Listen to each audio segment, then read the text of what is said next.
Hello po sa lahat po ng taga-sugid at taga-subaybay po. Idol, meron naman po tayong panibagong sorpresa naman po sa araw na ito. At bagong huli po natin ito mga idol. Ito mga idol, oh, napakalumang helmet po ito. At pag-ari po ito ng lolo nila mga idol. Kaya silipin natin ito sa malapitan.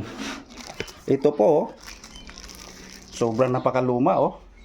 Sa lugar daw po nila, yung noong unang panahon mga idol, yung lulo lang daw po nila yung merong motor po doon. Ayan, oh. Pero yan mga idol, oh. At nandun lang po ito nakalagay po sa sulok po ng lumang bahay mga idol. At mabuti at naipagkalo po ito sa atin. At pumayag naman po yung may-ari niyan. Ayan po mga idol, oh. Sobrang luma na yan mga idol, oh. Wow. Kaya lahat ng mga luma mga idol at pinagtsatsagaan po talaga ng inyong may lingkod. So sana nag-enjoy din po kayo nito. Thank you for watching.